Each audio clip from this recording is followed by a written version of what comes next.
Chapter 25. You write it in the book.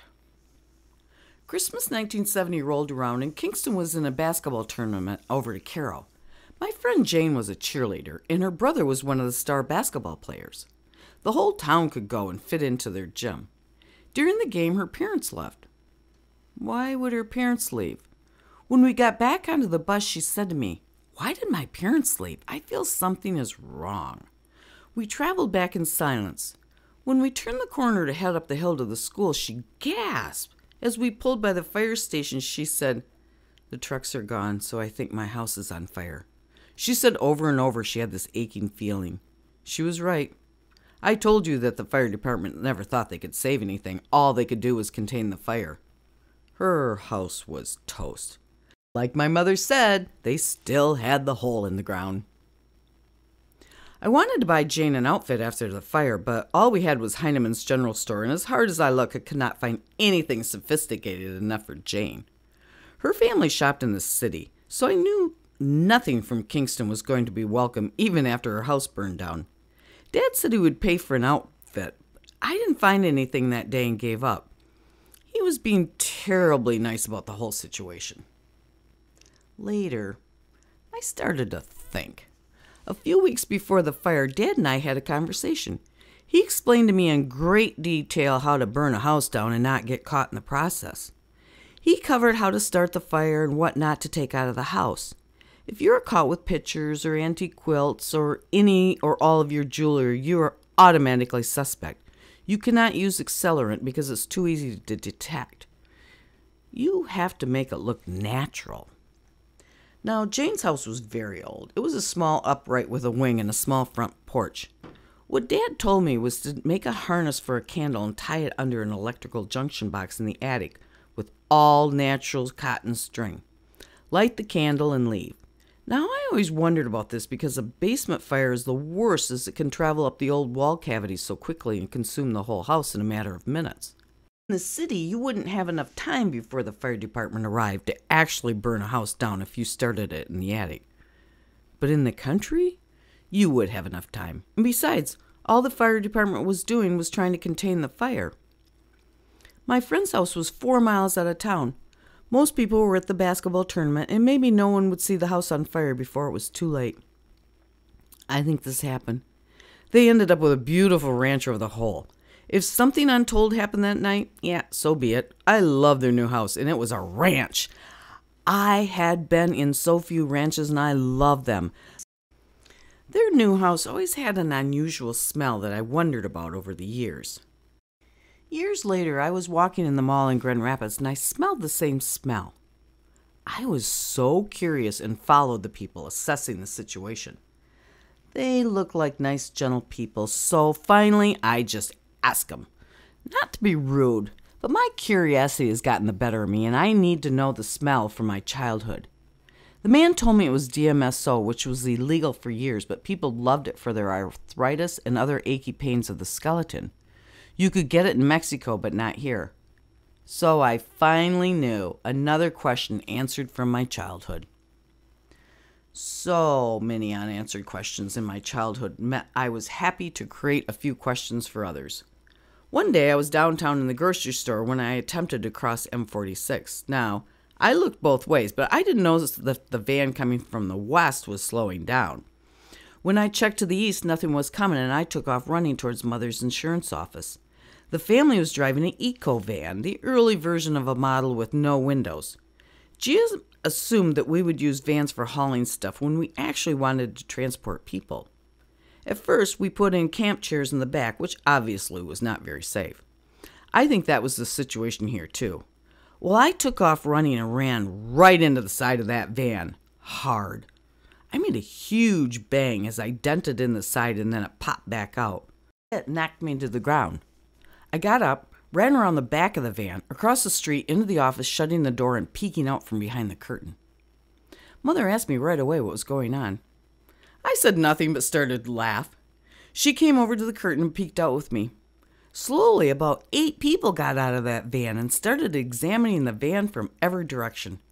They looked under the van, over, around the sides, and at the front. They stood and talked a bit, scratched their heads, and headed into the grocery store. I told Mother what happened. She wanted me to tell the people, but I did not care to relieve their curiosity. They could wonder about this incident like I wonder about so many other incidences. Also, I was worried they might want to charge me for the dent. Some of my friends were so poor. One friend was a senior in high school when he told me that over the weekend his family got the bright idea to butcher a cow in the kitchen. He said later it was probably not the best idea. First he said the table was too weak, so they had to reinforce that. Then the blood covered the floor and the cow was just too damn big for the kitchen. He got a 1600 on his SATs that year, which I think he needed to get through that cow that day. It was all to save just a few dollars. We often had deer hanging on the back porch, but other than gut them, I don't remember ever processing them thoroughly. In fact, I'm sure we didn't because Mother always ordered 30% pig fat mixed into the ground venison she ordered. Then she had it packaged for 3 or 4 depending on how many people were still at home. Many people were poor. Many other people looked poor but were actually well off. I learned early on to look at the truck or farm equipment, never the clothes. Most wore filthy coveralls daily. One of my favorite farmers loved his cigars and had one in his mouth constantly. This was a rather standard fare for the farmers, but this farmer rotated his cigars multiple times a minute. He would talk, then rotate, then talk some more. It was quite entertaining, if not for the really soggy sight. His wife's name was Bee, and she was a nurse. If you were a nurse or doctor or anesthesiologist, you often worked multiple hospitals. When my neighbor Fred got ill, she went with him up to Bad Axe. Why they picked Bad Axe, I will never know, as they could have gotten to Saginaw just as quickly. Maybe they were already up there to start with. Anyway, Bee took him into the hospital, and he was getting sicker and sicker by the minute. Now, I have called hospitals in the thumb wait and bakes for years. They wait and see what bakes up. Not usually a good plan, but when I was young, this is what you got. They let my father die that way. And they wanted us to take Mother home with heart failure because, as the doctor stated, she's had a good life, now take her home. Bee realized she was up against a wall. Fred had blood poisoning and was sinking fast. She told the doctor she wanted a helicopter from Ann Arbor, and the doctor said no. They fought, screamed, and almost came to blows. He would not concede. She called Ann Arbor anyway and told them the situation and Fred's stats, and they sent a helicopter straight away. She was a hero for sure. The helicopter was quick, and soon they were off with Bee and Fred. She said he died twice during the transport, and when they landed, a young, very strong doctor came out of the emergency room doors and before the rotors stopped, jumped upon the gurney, straddled Fred, and with all his might shoved a huge syringe with a huge barrel of antibiotics in it straight into Fred's heart. She said later, "I've been a nurse for years and never saw anything like it. Just the strength alone to get it through the chest wall and maybe a rib was unbelievable."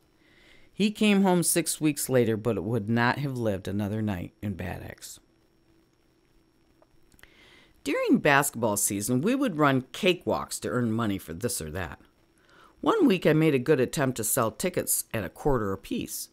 I went into the dairy bar and sold tickets to all the coffee drinkers and smokers one afternoon. I did a pretty good job guilt-tripping the whole place to buy from me. I was pretty proud and took all the tickets back to school for the cakewalk later in the day at the pep rally. We all made layered cakes, mostly chocolate. I started calling out the numbers, and one of my restaurant customers won. Great! And then another till I had won all the cakes. I won 5 cakes that night. Well, my adult customers at the dairy bar won the 5 cakes that night, and now I had to deliver them.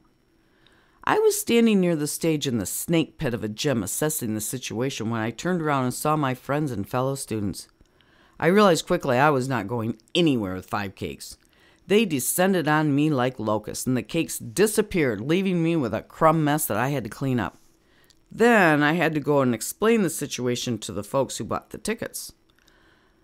Lucky for me, they all thought it was funny and no one demanded their cakes. Dad was the last one I had to tell that his cake win was not going to materialize into a cake for him. I'm so sorry, but my friends ate it with their hands. How was I going to tell him that? I headed down to the office and popped in. Just like that, I felt a pall fall over me. Do you ever have that happen? I had walked in on something I wasn't supposed to see. When I walked in, I found Mother and Dad with Velna, my friend Cheryl's mom. They were giving her $20. Then Mom says to Dad in her stern voice, "You write it in the book." He did, and Velna left. Mother gave Dad a look of death and then asked me why I was there when surely I had something else to be doing. I told the story of the cakes and left. I told myself I needed to remember this. I knew it had happened before, and I wanted to know why they gave her money. Something else I got to figure out later in life, I guess.